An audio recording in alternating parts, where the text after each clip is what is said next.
Bueno, todos pecamos, incluyendo los cristianos, pero en Primera de Juan leemos que dice que el que ha pecado no conoce a Dios. Así que, ¿qué quiere decir esto? Y también dice que hay un pecado que lleva a la muerte. ¿Cuál es este pecado? Esta y otras preguntas muy, muy intrigantes vamos a estar estudiando hoy en Primera de Juan 3, 4 y 5.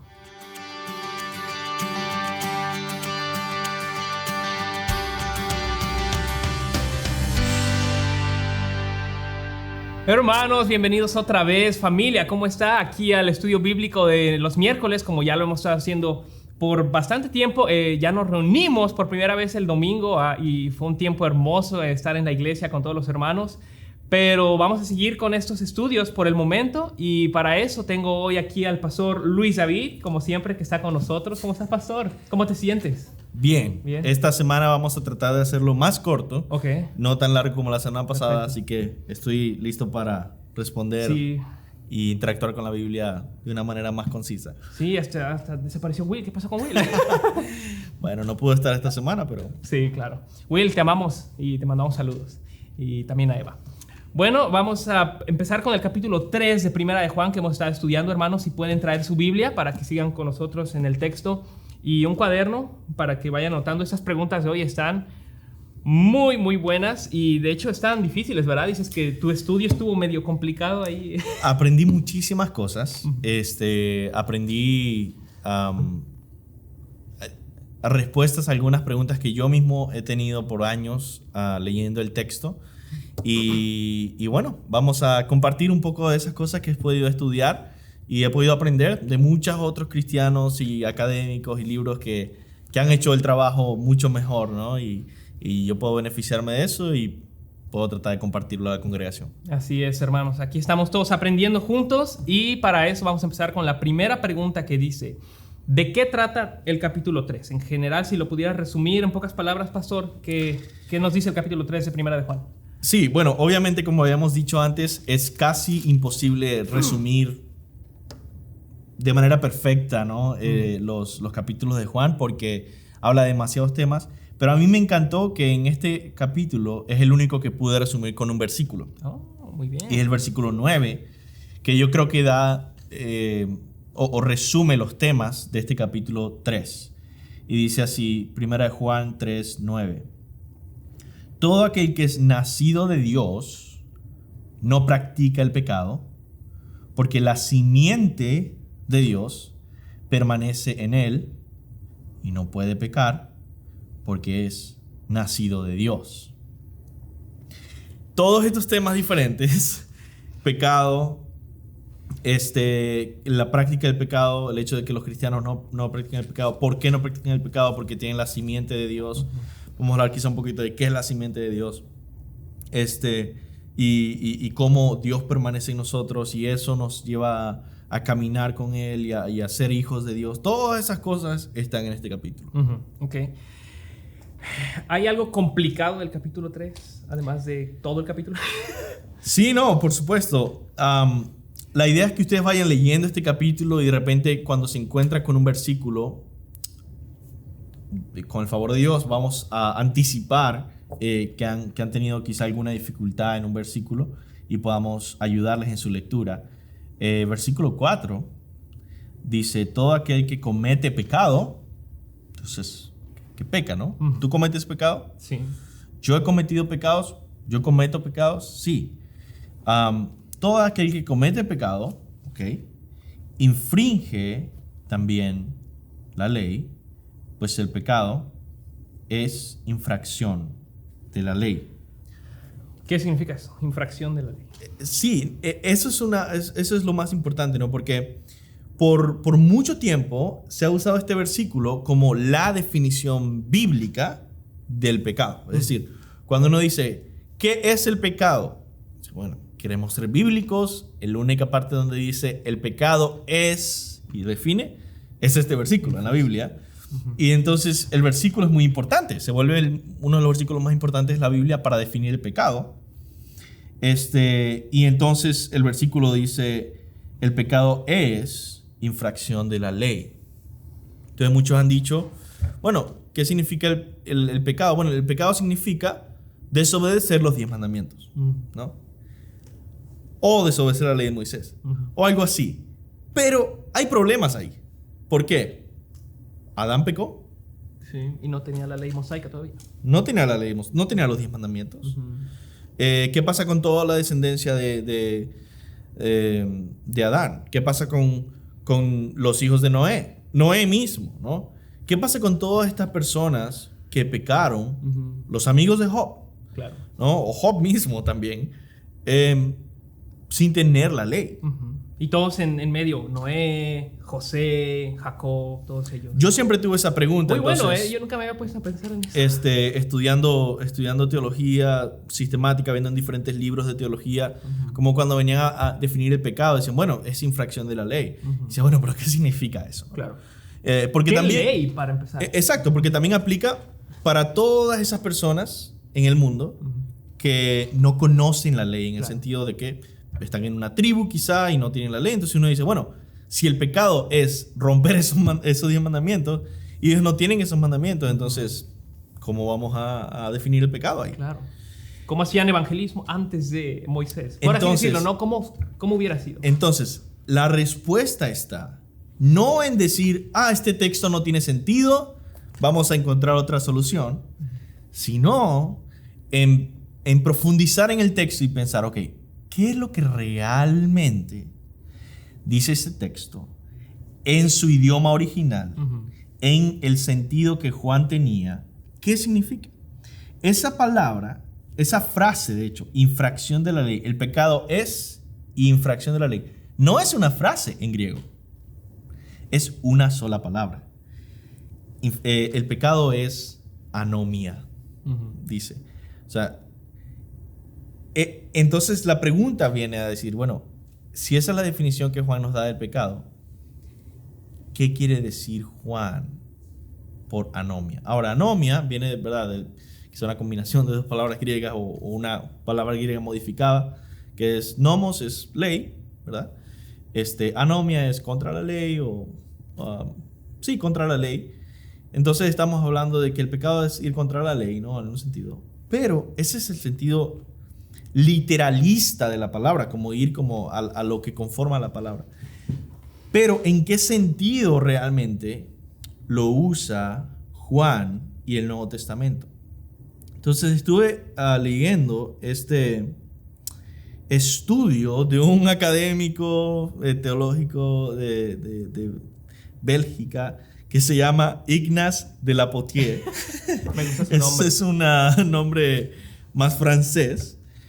Y él tiene un artículo acerca de esta palabra en Juan, en ese versículo. Y es interesante que esta palabra se encuentra solo en este versículo en todas las cartas de Juan. Y sin embargo, la palabra anomia no lleva la idea de infringir la ley en el versículo, ya que toda la cuestión de la ley está ausente de la carta. Y la palabra ley no se encuentra en Primera de Juan. Y entonces, ¿qué hace este teólogo? Y esto es lo que hacen los teólogos, por si acaso tienen curiosidad en cómo ellos estudian una palabra en griego, ¿no? Ellos no solamente ven cómo se usa la palabra en griego en los escritos de Juan, por ejemplo, si ese es el que escribió, sino que también ven y dicen, bueno, necesitamos ver cómo la Biblia entera usa esa palabra, y por eso tenemos que ir al Antiguo Testamento, para ver cómo la usa el Antiguo Testamento. Pero tenemos un problema, como ustedes saben, el Antiguo Testamento no fue escrito originalmente en griego, sino en hebreo. Entonces, ¿cómo vamos a encontrar la palabra anomia en el Antiguo Testamento? Bueno, ellos van y investigan. Ustedes también pueden investigarlo si saben griego. Es fácilmente accesible. La versión del Antiguo Testamento en griego, que se llama la Septuaginta, que Jesús y los apóstoles usaban. Entonces, es como decir, nuestra versión en español, que es una traducción, se llama Reina Valera. Bueno, la versión del Antiguo Testamento que ellos tenían, griega del Antiguo Testamento, se llamaba la Septuaginta. Y entonces se cita la Septuaginta, ellos citan la Septuaginta en varias cartas. Jesús y los apóstoles usaron la Septuaginta también. Y vemos que cuando uno estudia esta palabra en la Septuaginta, no se trata de romper la ley, sino que traduce 20 palabras hebreas diferentes y se convierte prácticamente en un sinónimo de pecado. Y en el contexto, casi siempre significa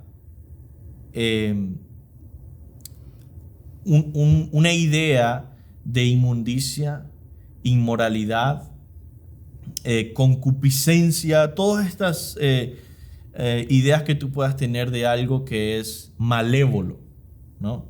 Entonces ya no es un lenguaje legal, sino un lenguaje de maldad, de oscuridad. Pero la palabra tal cual aparecía en la Septuaginta, anomios, ¿o? Sí, claro. La palabra en el Antiguo Testamento griego, Anomia. anomia, aparecía como traduciendo un montón de diferentes palabras que tenían que ver con Satanás o con actitudes malévolas, siniestras. Okay. Entonces, es interesante porque en el contexto, cuando dejamos el Antiguo Testamento y volvemos a Juan, a Primera de Juan, vemos que en este capítulo y en esta sección, él está contrastando a los hijos de Dios con los hijos del diablo. Okay. Entonces, cuando él dice en nuestro versículo que el que comete pecado, y esa es la idea de pecado que está teniendo, infringe también la ley, pues el pecado es anomia. Y sabes que el que apareció para quitar nuestros pecados no hay pecado en él. ¿Qué quiere decir? Bueno, en una frase, para terminar la respuesta, en una frase, para Juan, el pecado es anomia, quiere decir la realidad interna que caracteriza a los hijos del diablo. Es esa realidad malévola. Entonces dice, el pecado es esta realidad malévola que caracteriza a los hijos del diablo.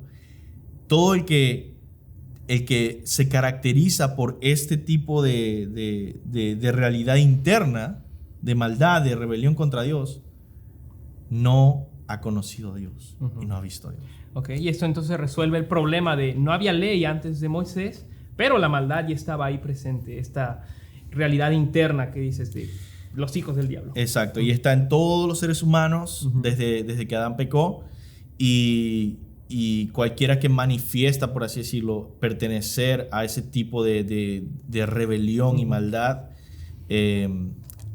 contra Dios, demuestra que no ha conocido a Dios, que no es cristiano. Claro. Entonces esto incluye más que solo infringir la ley, quebrantar la ley, pero también incluye el quebrantar la ley. O sea que en cierta manera sigue siendo una definición válida. Exacto. Y aunque entonces, incluye más que eso. Y entonces esto nos lleva quizá a la otra pregunta, ¿no? Que dice, del versículo 6. Claro. ¿Qué quiere decir esto de que todo el que peca no le ha visto ni le ha conocido? Versículo 6 dice, todo aquel que permanece en él no peca. ¿Tú pecas? Sí. Yo peco, ustedes pecan. Ahora, no estoy diciendo que a nosotros nos gusta pecar, no estoy diciendo eso, no me malinterpreten. Sin embargo, nos encontramos en la realidad triste y desagradable de que como cristianos pecamos. Pero aquí dice el versículo, todo aquel que permanece en él no peca. Todo aquel que peca no le ha visto, ni le ha conocido. Entonces, esto querría decir que entonces si pecamos, que sí lo hacemos, ni permanecemos en él, ni lo hemos conocido, ni lo hemos visto. Eso es un problema. ¿Cómo exacto. Entonces, se resuelve con dos respuestas, ¿no? Okay. Primero, la misma carta nos dice que no es una opción pensar que los cristianos no pecan. Y esto es raro, porque él está diciendo aquí que los cristianos no pecan. Pero tiene sentidos diferentes. Porque si ustedes vuelven al capítulo 1, versículo 8 y 9, dice, si decimos que no tenemos pecado, nos engañamos a nosotros mismos. Y la verdad no está en nosotros. Si confesamos nuestros pecados, Él es fiel y justo para perdonar nuestros pecados y limpiarnos de toda maldad. Entonces, si tú dices que no pecas, como cristiano, tú dices, no, yo no peco. Dice, te estás engañando a ti mismo y la verdad no está en ti. Claro, y no habría necesidad de confesar tus pecados porque ya lo tienes. Y quizás las personas dicen, bueno, pero ¿qué cristiano se la pasa diciendo, oh, yo no peco? Bueno, hay una doctrina que se llama la perfección cristiana, que una denominación la sostiene, quiere decir, no, los cristianos pueden llegar a un punto en el que viven una vida en el que ya no pecan más. Y claramente esa no es la solución teológica que nosotros tenemos aquí. Entonces, esa es la respuesta número 1. Este versículo no significa que los cristianos no pecan. Entonces, ¿qué significa? Como hemos visto la definición que Juan da al pecado, ahí entonces encontramos la solución. Porque la definición que Juan da al pecado se refiere a una realidad espiritual interior, se refiere a una oposición, una rebelión contra Dios que caracteriza al diablo y a sus hijos.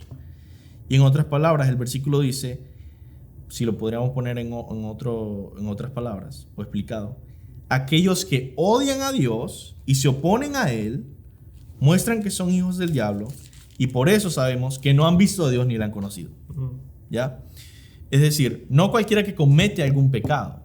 Y Juan usa la palabra pecado de diferentes formas aquí en esta carta, ¿no? Como vimos, ya dijimos que si uno dice que no peca, miente.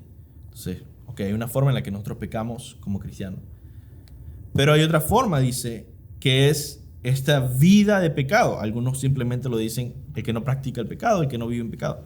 Pero ¿qué quiere decir esto? Es aquellos que viven en una realidad espiritual interna en el que odian a Dios y se oponen a Dios y van en contra de la verdad de Dios y así muestran que son hijos del diablo y por eso no han conocido a Dios. Eso es lo que significa este versículo y otros versículos que él dice lo mismo, que no pecamos, que los que son de Dios no pecan. Quiere decir que los que son de Dios no viven en esta realidad de odio y rebelión contra Dios y contra la verdad de Dios. Entonces es más como una realidad interna, que el que no ha nacido de nuevo, el que no ha sido regenerado, que vive en una constante rebelión contra Dios. Ahora, quiero hacer una pregunta, pastor, porque yo sé que no la escribiste aquí, pero lo que he escuchado a las personas decir es, bueno, pero no todos los pecadores odian a Dios, o sea, no es como que están, los ateos sí, ¿no? Pero no todos, hay gente que no son cristianos, no son salvos, pero no odian a Dios tampoco, nada más no han llegado a conocer a Dios, pero son buenas personas. Sí, bueno, yo creo que depende de lo que significa odio. Obviamente hay personas que no se levantan diciendo, odio a Dios, estoy enojado con Dios. Sin embargo, su vida refleja una rebelión en contra de Dios. Y es verdad, o sea, obviamente, quizás tú tienes familia que no es cristiana. Yo definitivamente tengo familia que no es cristiana. Y mi familia no me va a decir, sí, yo odio a Dios. Es como, entiendo, simplemente estoy tratando de explicar que la Biblia dice que todos nosotros, desde que nacemos, sin Cristo, aparte de Cristo, todos nosotros vivimos en una realidad espiritual en el que todo lo que hacemos se opone a Dios. Nuestra identidad se revela contra Dios, nuestros deseos se rebelan contra Dios, nuestros gustos se rebelan contra Dios, nuestras preferencias, todo se revela y se opone a Dios. Y este es el asunto, que cada vez que tú escuchas si tú me estás escuchando y no eres cristiano, y tú dices, yo no odio a Dios, cada vez que tú escuchas la santidad de Dios, cómo Dios odia el pecado, cómo Dios juzga el pecado, cómo Dios es mucho más estricto, por así decirlo, de lo que tú crees, ahí tú comienzas a decir, no me gusta ese Dios.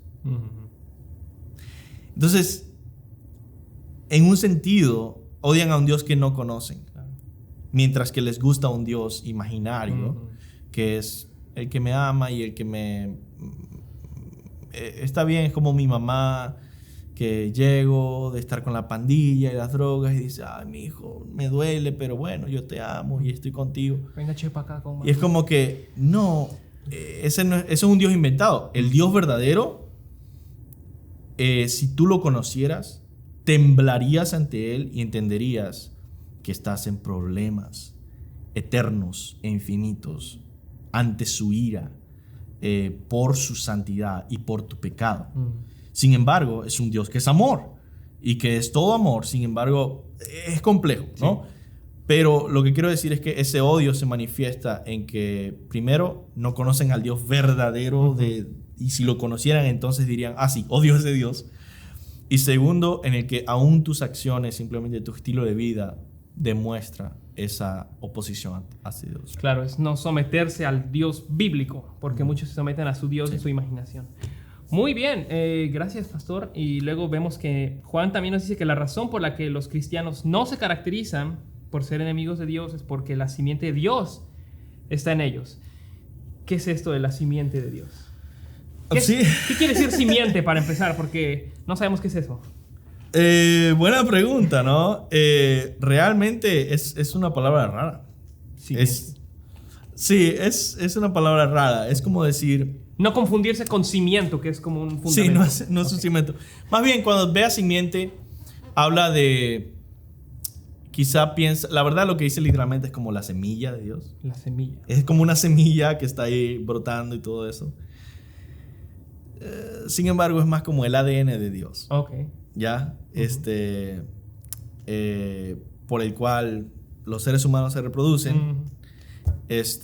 Y sus hijos se multiplican generación tras generación, es por medio de la simiente. Okay. Entonces, nosotros tenemos la simiente de Dios porque somos hijos de Dios, porque hemos nacido del Espíritu, porque tenemos la naturaleza espiritual con la que Dios nos ha hecho nacer de nuevo en el Espíritu, lo cual no entendemos, pero dice, esto es lo que tenemos dentro de nosotros. Ahora, ¿qué significa o a qué se refiere esto de la simiente? Rápidamente, puede significar tres cosas, pero realmente es una. Puede significar el Evangelio, o sea, que el Evangelio está dentro de nosotros y por eso no pecamos. Puede significar que Dios está en nosotros en general y no pecamos. Lo tercero es que puede significar que el Espíritu Santo o la unción del Santo está sobre nosotros. ¿Por qué pueden ser estas cosas? Porque en la carta Juan menciona tres cosas que permanecen en nosotros, así como la simiente permanece en nosotros. Hay tres cosas que permanecen en nosotros, esas tres que dije: el Evangelio, Dios, el Espíritu Santo o la unción del Santo. Y creo que esto se está refiriendo, y muchos otros creen que se refiere al Espíritu Santo, y el hecho de que nosotros tenemos al Espíritu Santo dentro de nosotros que nos lleva a vivir una vida contra el pecado. Y lo que está diciendo aquí Juan es algo muy interesante. Él está diciendo la razón por la que nosotros no podemos ser hijos del diablo, no podemos tener esta oposición completa hacia Dios, este odio hacia Dios, es porque no podemos evitar que el Espíritu Santo esté en nosotros y nos lleva a vivir así. Claro. Esa es la respuesta. Ok, me encanta. Que sí pecamos, pero no tenemos anomia, no tenemos esa naturaleza de querer, desear pecar. Y cuando pecamos, como tenemos esta nueva simiente de Dios, esta nueva naturaleza que nos ha transformado, entonces que podemos vivir sin pecado de cierta manera. Y es muy práctico, el hecho de decir, ¿por qué yo siento todo este dolor, toda esta depresión? Porque pequé. Sí. Porque tienes la simiente de Dios en ti. Tienes el Espíritu Santo en ti. Y jamás se va a ir, si eres cristiano de verdad, y te va a llevar a vencer ese pecado. Te va a llevar a luchar toda tu vida contra ese pecado. Te va a llevar a oponerte y odiar el pecado. Así es. Así que ya saben, hermanos, cuando tengan convicción de pecado, cuando se sientan mal por haberle fallado al Señor, eso es algo bueno. Es el Espíritu Santo dentro de nosotros que nos lleva a arrepentirnos, pedirle al Señor que nos perdone. Y Juan 1:9, Él nos perdonará. Él es fiel y justo para perdonarnos y limpiarnos de todo pecado. ¿Cómo es este capítulo relevante para nuestras vidas? Yo sé que ya mencionamos que sabemos que no tenemos esta naturaleza del diablo y que tenemos esta nueva naturaleza del Espíritu Santo. ¿Cómo nos ayuda eso en nuestro diario vivir? Sí, yo creo que los versículos 19 al 23. Okay. ¿Quieres que los lea o los lees tú? Pues sí, puedo mencionar algunos. Simplemente quiero decir que estos versículos son muy prácticos muy relevantes para tu vida, porque tú vas a pecar, tú vas a estar triste, tú vas a necesitar algo que te levante, y estos versículos pueden salvar tu vida, ¿no? Pueden realmente levantarte, dice, y darte el consuelo del evangelio. Y en esto conocemos que somos de la verdad y aseguraremos nuestro corazón delante de él. Pues si nuestro corazón nos reprende, mayor que nuestro corazón es Dios, y él sabe todas las cosas. Vamos a seguir. Ok. Vamos a seguir el capítulo, al siguiente capítulo. El capítulo 4. Ok. Sí. Capítulo 4, ¿de qué trata? El capítulo 4, si ustedes lo leen rápidamente, van a darse cuenta de que toca el tema de discernir falsos profetas y de amarse unos a otros. Esos son los dos temas generales de este capítulo. ¿Por qué la Biblia insiste tanto en esto de los falsos maestros y los falsos profetas y los que engañan al rebaño? ¿Cuál es hay una... Sí, a ver, explícame. La verdad es cierto lo que dices. Es demasiada insistencia en advertirnos contra los falsos maestros, ¿no? Sin embargo, los falsos maestros nunca insisten en advertirnos contra los falsos maestros. Muchas veces ni lo mencionan, ¿no? Pero la Biblia lo menciona todo el tiempo. Tengan cuidado de los falsos maestros. Tengan cuidado de aquellas personas que los desvían de la fe. Y recuerden que en esta carta, Juan está pensando en contra de estos herejes, estos maestros falsos, estas personas que se han ido de la iglesia oponiéndose a verdades bíblicas como que Jesús vino en carne. Y por eso también Juan menciona mucho este asunto. Okay, porque ellos tenían ese problema. Sí, y la solución para esto, dice aquí la carta, que es probar a los espíritus. Ahora, mi pregunta es, ¿qué quiere decir probar a los espíritus? Número 1. Y número 2, ¿cómo lo hacemos? Ya que es la solución contra los falsos maestros, ¿cómo probamos esos espíritus y qué son estos espíritus? Sí, eso está en el versículo 1. Dice, amados, no creáis a todo espíritu, sino probad los espíritus, si son de Dios, porque muchos falsos profetas han salido por el mundo. Entonces yo te voy a enseñar en un minuto cómo probar los espíritus. ¿Qué significa probar los espíritus? Significa poner a prueba y evaluación, o someter a prueba y evaluación las enseñanzas de los maestros. A ver si son falsos, o a ver si son verdaderos. ¿Cómo? Exacto. ¿Qué prueba o evaluación tú les pones? ¿Qué examen? Exacto. ¿Cómo se hace esto? Juan nos da dos pruebas, ¿no? Para esa época, para este contexto, para este problema específico contra estos falsos maestros que ellos tenían.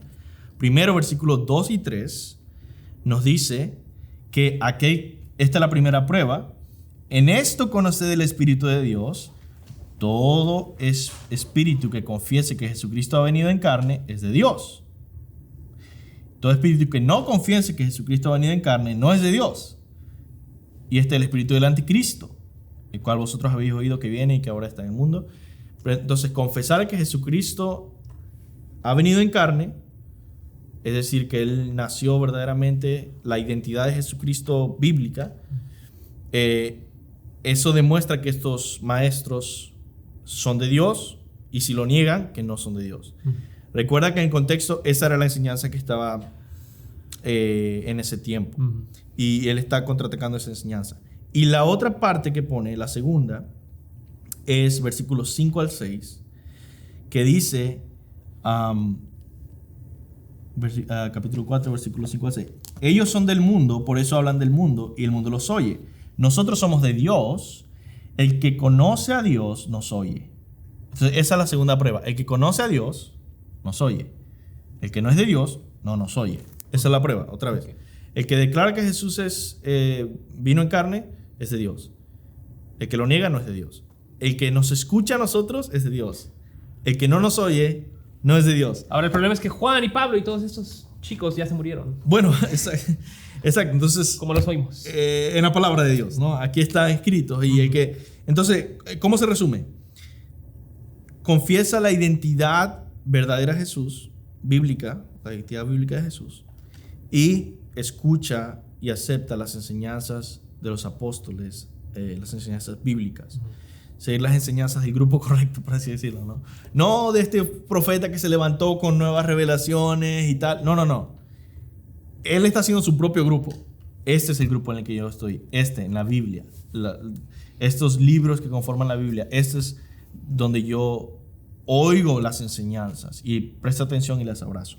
Ahora, para nuestro contexto específico, como tú puedes probar a los espíritus, es decir, someter a prueba a los maestros, yo trato de proponer 4 características más generales, que 2 de ellas están aquí. Primero, pregúntate si este grupo tiene una fuente de enseñanza correcta, es decir, la Biblia. Ese es lo de los versículos 5 y 6, ¿no? Escuchan a la verdad de la Biblia, a los apóstoles, a Jesús, a la Biblia, la fuente de la verdad, o niegan la Biblia, están mezclando con otras cosas. Entonces, ¿de dónde viene su fuente de autoridad? Segundo, ¿cómo ellos entienden la identidad de Cristo? También lo menciona aquí Juan. Tercero, ¿cómo ellos entienden la identidad de Dios? ¿Niegan que el Dios es Padre, Hijo y Espíritu Santo? ¿Niegan la Trinidad? ¿Niegan que Dios es omnipotente, que Dios es omnisciente? Y por último, ¿cómo ellos definen el Evangelio? Entonces, la fuente de su autoridad es la Biblia. Entienden a Jesús como Dios encarnado, como la identidad bíblica. Entienden a Dios como Trinidad, como Dios. Entienden el Evangelio como se define bíblicamente. Esas son las formas en las que tú puedes probar los espíritus de los maestros que estás escuchando. Muy bien. Y creo que es también relevante mencionar que hoy en día, a diferencia de los tiempos de Juan, no dicen tanto los falsos maestros que Jesús no vino en la carne, más bien ellos lo que niegan es su deidad. Pero hay, como dice la palabra, que hay que someternos a la enseñanza de los apóstoles, la cual incluye tanto la humanidad de Cristo como su deidad. Entonces, este capítulo es uno de los más fáciles de leer, y yo creo que tú lo puedes leer y entender por ti mismo. Simplemente queríamos explicar esa parte de lo de discernir los espíritus, pero es muy relevante la parte del amor y cómo te va a desafiar a amar a tus hermanos. Ahora vamos al último capítulo, sí, que tiene varias cosas difíciles. Sí, a ver. Y terminamos. Rápido, ¿de qué trata el capítulo 5? Bueno, el capítulo 5 gira en torno de la fe. Así es como yo lo quiero resumir por decir algo, porque la verdad tiene muchísimos elementos. Pero yo creo que gira en torno de la fe. La fe es la victoria del cristiano, dice. La fe se sostiene de evidencias, que Jesús le llama testigos. La sangre, el agua, la sangre, el espíritu. Es un poco raro. Y la fe se caracteriza al cristiano maduro, que se sostiene confiado en una relación con Dios. Yo creo que gira en torno a la fe, y lo puedes leer así. Sin embargo, dice cosas bastante diferentes. Ok. Permíteme leer entonces esos 2 versículos. Ya estamos en el capítulo 5, último capítulo de Primera de Juan, versículos 6 y 7, que dicen: Este es Jesucristo, que vino mediante agua y sangre. No mediante el agua solamente, sino mediante agua y sangre. Y el Espíritu es el que da testimonio, porque el Espíritu es la verdad. 7. Porque 3 son los que dan testimonio en el cielo: el Padre, el Verbo y el Espíritu Santo. Y estos 3 son uno, así dicen nuestras preciosas Biblias Reina Valera. Y mi pregunta que tengo, Luis, ya te iba a decir Juan, el apóstol. ¿Qué es esto de que Jesucristo vino no solamente mediante el agua o mediante la sangre, sino a ambos, el agua y sangre? ¿Qué es esto? No tengo la menor idea. Sí. Este es un pasaje difícil de entender. Vamos a comenzar primero con el versículo 6, okay, que es un poquito más fácil. Dice, ese es Jesucristo, que vino mediante agua y sangre. ¿Qué significa? Hay muchas teorías, muchas interpretaciones. Yo no te voy a compartir todas las interpretaciones, pero lo más probable es que esto significa, son símbolos que significan el comienzo al final del ministerio de Jesús. ¿Cómo comenzó el ministerio de Jesús? En el bautismo, por agua, donde recibió el Espíritu. ¿Y qué pasó en ese bautismo? ¿Simplemente se bautizó y no pasó nada como nosotros? ¿O hubo un milagro gigantesco? Un milagro en el que el cielo se abrió, el Espíritu descendió como paloma y Dios mismo como testigo dijo: este es mi Hijo amado, en quien tengo complacencia. Entonces, eso es un increíble evento que testifica que Jesús es el Mesías. Agua. ¿Ok? Es ese evento. Y al final de su ministerio en la cruz, ¿murió así nomás? ¿O hubo un terremoto gigantesco donde el cielo se nubló y también hubo una voz? Es increíble, ¿no? Que en las dos partes una voz del cielo salió, ¿no? Y en la cruz algunas personas dicen que pues, no sé si la entendieron, que si fue un trueno o no, que si... Pero el punto es, está mencionando dos testigos en este primer versículo y ya en el siguiente menciona tres. Dos testigos de la identidad de Jesús. Otra vez, porque habían falsos maestros que estaban diciendo que él no era humano, que él no era quizá el Mesías israelita, que era una aparición de Dios. En fin, no sabemos qué estaban enseñando, la verdad. Pero lo que sabemos es que se oponían a que Jesús fuera un hombre, o el Mesías físico, ¿no? Ese es Jesús, el que vino mediante agua y sangre, no mediante agua solamente, sino mediante agua y sangre. Y el Espíritu... ¿por qué es importante la sangre?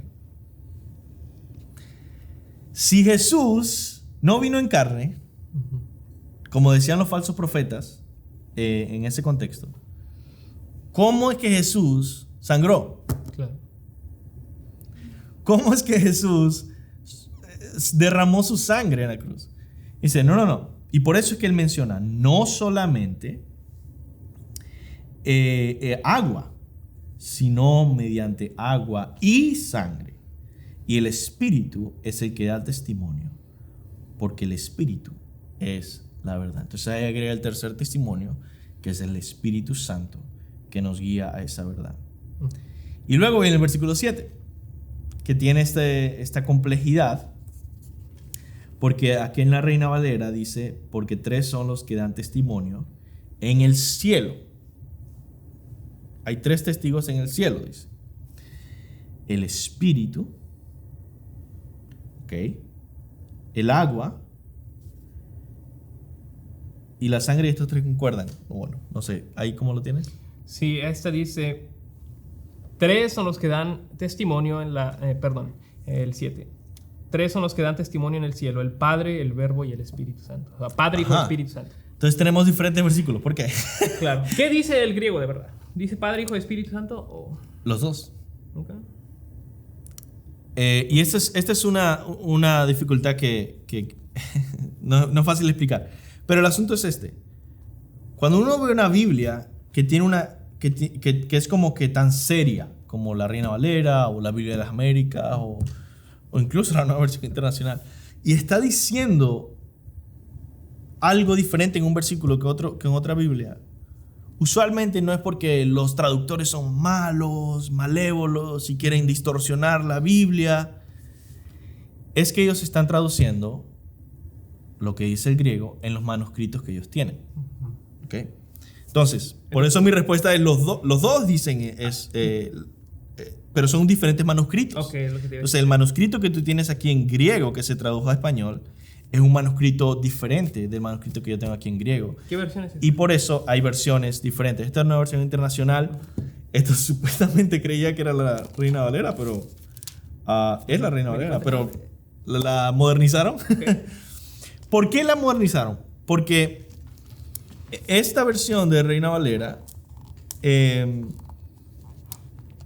este versículo aparece solamente en un manuscrito griego que se llama Textus Receptus, que hizo Erasmo de Rotterdam en la época de la Reforma de 1500 y algo. que fue el que también La King James, ¿no? usaron para la King James, usaron para la primera Biblia en alemán y todo eso. Sin embargo, obviamente Erasmo no tenía tantos recursos o manuscritos para poder, como los que tenemos nosotros ahorita.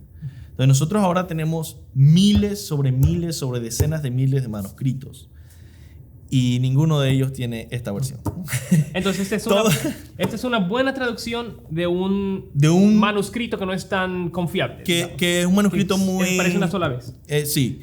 En cambio, las versiones más nuevas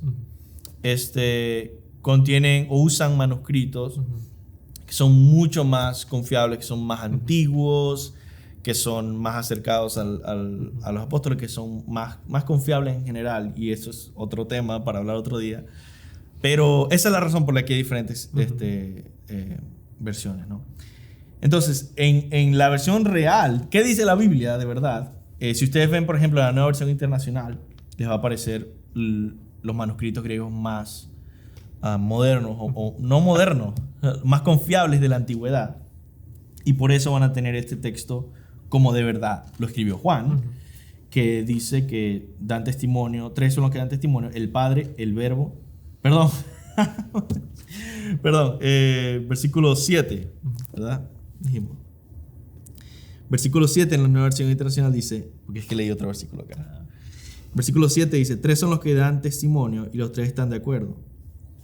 Entonces, no está diciendo no es que dan testimonio en el cielo, dice, sino justo lo que está hablando en el versículo anterior. Esos 3 testigos que mencioné, dice, 3 son los que dan testimonio y los 3 están de acuerdo. El evento del bautismo, el evento de la cruz, el Espíritu en nosotros están de acuerdo. Otra vez, versículo 7. El Espíritu, el agua y la sangre. Y después pasa al versículo 9. Porque el versículo 8 también era parte de ese manuscrito del Textus Receptus. Entonces dice, aceptamos el testimonio humano, pero el testimonio de Dios vale mucho más. Precisamente por eso es el testimonio de Dios que Él ha dado acerca de su Hijo. Y en estos 3 testigos vemos el testimonio de Dios mismo. Por eso dije, se abrió el cielo y Dios mismo testificó que este era el Hijo de Dios. Y dice, el que cree en el Hijo de Dios acepta este testimonio. El que no cree a Dios le hace pasar por mentiroso, es decir, los herejes que estaban en ese lugar, por no haber creído el testimonio que Dios ha dado acerca de su Hijo. Ahora, ya entendiste este versículo como lo escribió Juan. Yo quiero calmar tu conciencia, que estás un poco quizá sorprendido de decir cómo es que la Biblia dice como que hay una diferencia de manuscritos. Variaciones textuales. Esto casi nunca pasa en la Biblia.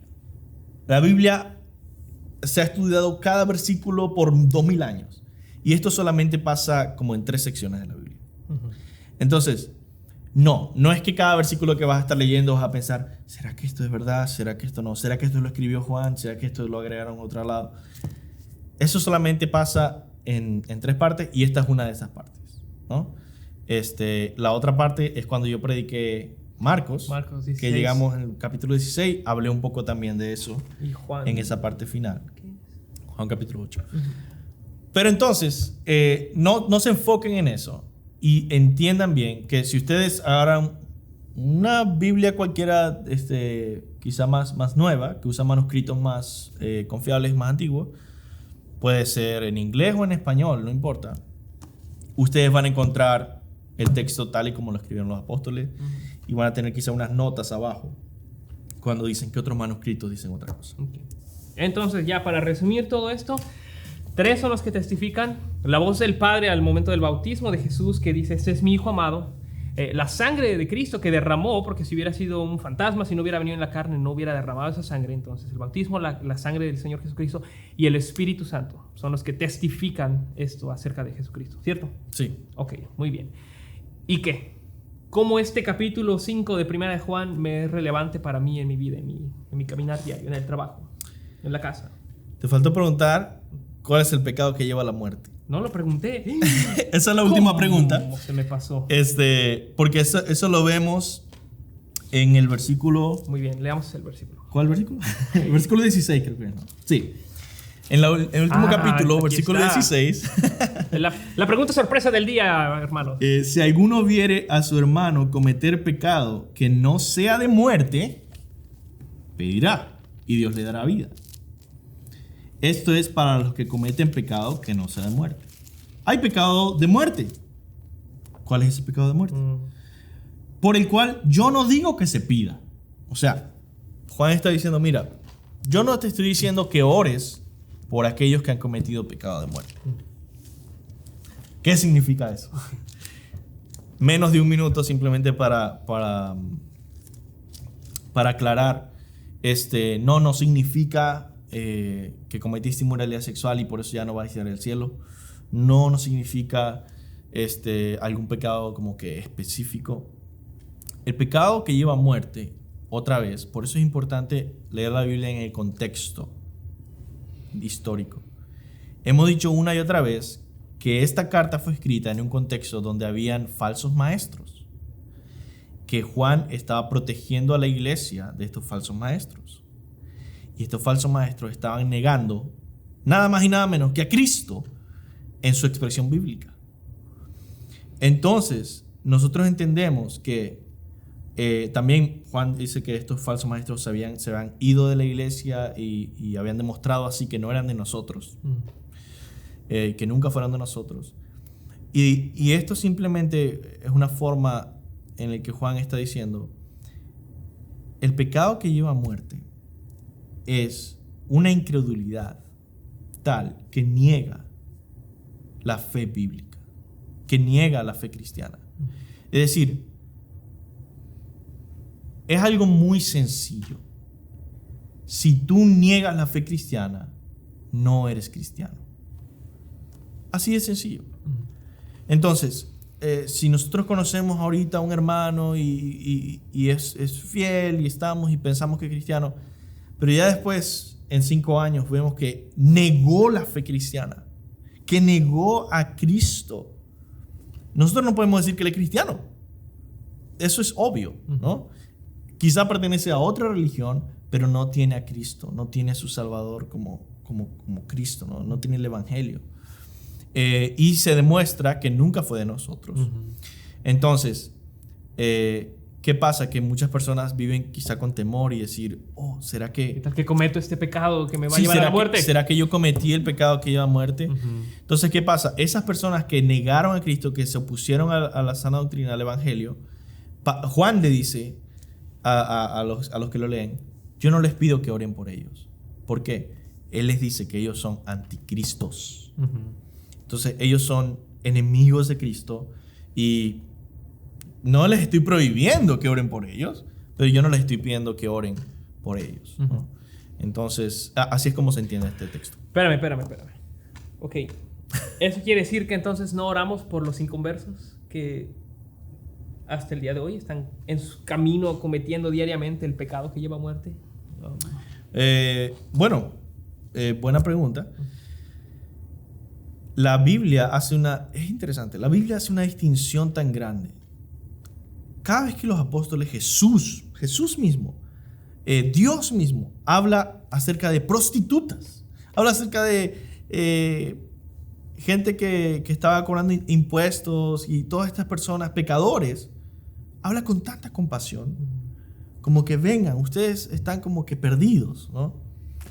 Pero cada vez que habla de un falso maestro, cada vez que habla de un fariseo que se está oponiendo al Mesías, cada vez que habla de estas cosas, derrama la ira de Dios sobre esa persona, ¿no? Y el tal merece tal condenación y va a ser condenado por siempre. Y es como que, le hubiera sido mejor no haber nacido. Sí, esa categoría se ha perdido, ¿verdad? Porque en la modernidad es como que no importa, ¿no? Todo el mundo, vamos a amar a todo el mundo, a respetar a todo el mundo. La Biblia tiene una categoría totalmente distinta para aquellos que son 10 veces más merecedores del lago de fuego, del infierno, algo así, ¿no? Y esos son los falsos maestros, ¿no? No quiere decir que nosotros no oramos nos tienen prohibido orar por los falsos maestros o que se conviertan. Sin embargo, debemos ser objetivos y entender que eso es lo que la Biblia consistentemente, Jesús, Dios mismo, los apóstoles, constantemente hacen una diferencia entre los pecadores y aquellos falsos maestros que son los anticristos. Okay. Cometiendo el pecado de muerte. Qué pesado está esto. Ahora sí, entonces, todo este capítulo, ¿cuál es la aplicación para nuestras vidas? Bueno, una aplicación muy, muy práctica es que a veces vienen testigos de Jehová, tocan la puerta, y este es el versículo que yo personalmente uso para compartir a estos falsos maestros, porque usualmente son líderes de la iglesia que están tocando. A estos falsos maestros es casi el último versículo de esta carta. Entonces es fácil de encontrar. Simplemente piensa, último versículo de 1 de Juan. 1 de Juan 5, 20 y 21. Pero sabemos que Dios ha venido y nos ha dado entendimiento para conocer al que es verdadero. Y estamos en el verdadero, en su Hijo, Jesucristo. Este es el verdadero Dios y la vida eterna. ¿Qué? Estamos en Jesucristo, en su Hijo Jesucristo. Y dice, este es el verdadero Dios y la vida eterna.